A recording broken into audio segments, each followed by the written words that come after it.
MTM live telecast வழங்கும் நாளும் ஒரு நச்சிந்தனை. வலைக்கும் வரஹ்மத்துல்லாஹி வபரகாத்துஹு. இன்னல் ஹம்துலில்லாஹ் நஹ்மதுஹு வ நுஸல்லி அலா ரசூலிஹில் கரீம். அம்மா பாத். எல்லாம் வல்ல அல்லாஹ்வை போற்றி புகழ்ந்ததன் பின்னால் அல்லாஹுடைய புறத்திலிருந்து சலாமும் செலவாத்தும் அவன் அருமை தூதர் ஸல்லல்லாஹு அலைஹி வஸல்லம் அவர்கள் மீதிலும் அவர்களை பின்பற்றியவர்கள், தொடர்ந்தவர்கள், துயர்ந்தவர்கள், ஈமானோடு வாழ்ந்து கொண்டிருக்கின்ற எம் அனைவர்கள் மீதிலும் அல்லாஹுடைய அன்பும் அருளும் எங்களுடைய மறுமை வாழ்க்கை வரைக்கும் நீடித்து நிலைக்க வேண்டும் என்று பிரார்த்தனை செய்து கொண்டு, அன்பிற்கினிய ஈமானிய உறவுகளே, இந்த உலகத்திலே நாம் வாழுகின்ற போது நாட்களும் மாதங்களும் வருடங்களும் மாறி மாறி வருவதை நாம் பார்க்கிறோம். நாள் ஒன்று போய் இன்னொரு நாள் ஆரம்பித்தால் அதை புதிய ஒரு நாள் என்று சொல்கிறோம்.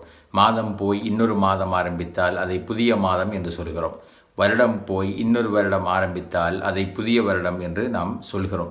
உண்மையிலே நாள் என்பது புதிதா, வருடம் என்பது புதிதா என்று பார்த்தால் எல்லாமே நாம் பிறப்பதற்கு முதல் இருந்து இந்த உலகத்தில் நாளும் வருடமும் மாதமும் இருந்து கொண்டிருக்கிறது. ஆகவே புதியது இந்த வருடங்கள், நாட்கள் என்பதெல்லாம் புதியதல்ல, எல்லாமே பழையதாகும்.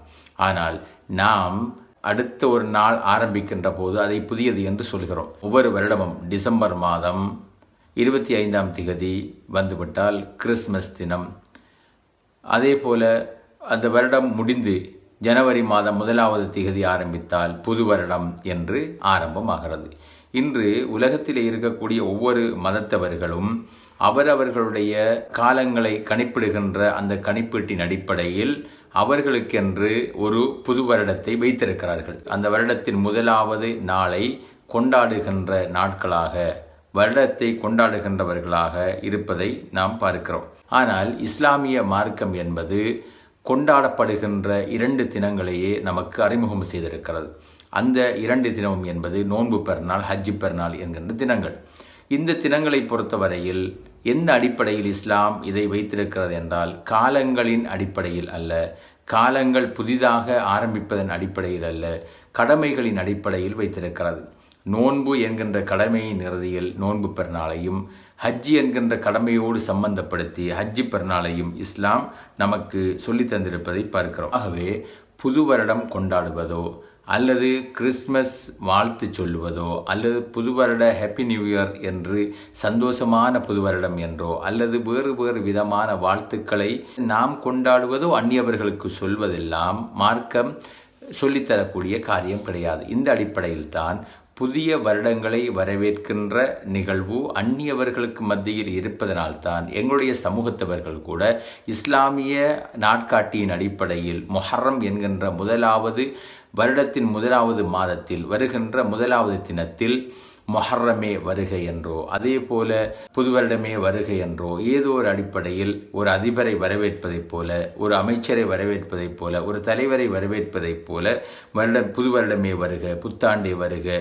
முஹர்ரமே வருக என்று சொல்லுவதையும், அதே போல இந்த வார்த்தைகள் எல்லாம் அடுத்த அந்நிய மதத்தவர்களுடைய அவர்களுடைய நடைமுறையில் இருந்து கொப்பி பண்ணப்பட்ட, அப்படியே கொண்டு வரப்பட்ட நிகழ்வுகள் என்பதை நாம் ஒவ்வொருவரும் ஏற்றுக்கொள்ள கடமைப்பட்டிருக்கிறோம். அன்பிற்குரியவர்களே, நபி ஸல்லல்லாஹு அலைஹி வஸல்லம் அவர்களுடைய காலத்தில் யூதர்கள் இருந்திருக்கிறார்கள், கிறிஸ்தவர்கள் இருந்திருக்கிறார்கள், அதே போல ஏனைய மதத்தவர்கள், சிலை வணக்கம் செய்கின்றவர்கள் எல்லாம் இருந்திருக்கிறார்கள். அவர்களுக்கு ஒரு நாட்கூட அல்லாஹ்வுடைய தூதர் அவர்களுடைய புது வருடங்கள் கொண்டாடப்படுகின்ற காலங்களிலோ அல்லது வேறு எந்த ஒரு நிகழ்விலோ அவர்களுக்கு ஹாப்பி நியூ இயர் சொன்ன அல்லது ஹாப்பி என்று சொல்லி வாழ்த்து அனுப்பிய அல்லது நாம் செய்வதைப் போல வாழ்த்து அட்டைகள் பரிமாறுகின்ற அல்லது மெசேஜ்களின் ஊடாக, வாட்ஸ்அப்பின் ஊடாக, ஃபேஸ்புக்கின் ஊடாக அல்லது வேறு வேறு வார்த்தைகளின் ஊடாக நாம் இன்று சமூக வலைத்தளங்களில் பதிவிடுகின்ற இப்படியான எந்த ஒரு வார்த்தை பிரயோகமும் அல்லாஹ்வுடைய தூதர் ஸல்லல்லாஹு அலைஹி வஸல்லம் அவர்களுடைய காலத்தில் இருந்ததில்லை என்பதை நாம் புரிந்து கொள்ள கடமைப்பட்டிருக்கிறோம். ஒரு வருடம் போகின்ற போது நாம் சந்தோஷம் அடைகிறோம். அதே போல பர்த்டே, எங்களிலிருந்து ஒரு வருடம் கடந்து விட்டால், ஒரு புது வருடத்தை நாம் அடைந்து விட்டால், அடுத்த வருடத்தில் காலடி எடுத்து வைக்கின்ற போது நாம் பர்த்டே கொண்டாடி சந்தோஷம் அடைகிற நாம் ஒரு விஷயத்தை எண்ணி பார்க்க மறந்து போய்விட்டோம். காரணம் என்னென்று கேட்டால், நமக்கு ஒரு வருடம் எங்களில் இருந்து கழிந்து போகிறது என்றால் எங்களுடைய மௌத்துக்கு மரணத்திற்கு ஒரு வருடம் குறைந்து வருகிறது.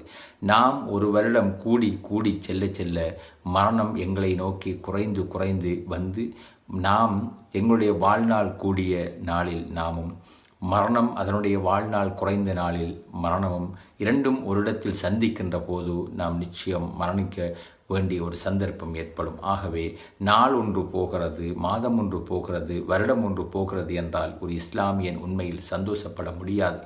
அவன் என்னுடைய அமலை நினைத்து நான் என்ன செய்தேன் என்பதை நினைத்து கவலைப்பட வேண்டிய விடயம். காரணம் என்னென்றால், நான் மௌத்தை நோக்கி நெருங்கி கொண்டிருக்கிறேன், போய்கொண்டிருக்கிறேன் என்பதனால் ஆகும். ஆகவே நாம் வருடங்கள் போகின்ற போது நாம் சந்தோஷப்படுவதை தாண்டி நாம் முஹாசபா செய்து கொள்ள வேண்டும். என்னுடைய வாழ்நாளில் நான் என்ன செய்தேன், என்னுடைய அமல் இப்போது எப்படி இருக்கிறது, நான் இந்த நிலையில் வாழ்நாள் கூடிக்கொண்டிருக்கிறது, வயது போய்கொண்டிருக்கிறது, நான் என்னுடைய அமல் எப்படி இருக்கிறது என்று என்னுடைய அமலை திருப்பி பார்க்கக்கூடிய சந்தர்ப்பம்தான் வாழ்நாள் போய்கொண்டிருப்பதும் புது புது வருடங்கள் வருவதும். அதை தாண்டி நாம் அதற்கு வாழ்த்து சொல்லி அதை கொண்டாடினோம் என்றால் நிச்சயமாக மறுமையையும் அல்லது என்னுடைய வாழ்நாளில் நடந்த தவறுகளையும் உணரக்கூடிய மனிதனாக நான் நிச்சயம் இருக்க முடியாது. ஆக அன்பிற்குரிய சகோதரர்களே, இது மாற்று மத கலாச்சாரமாகும்.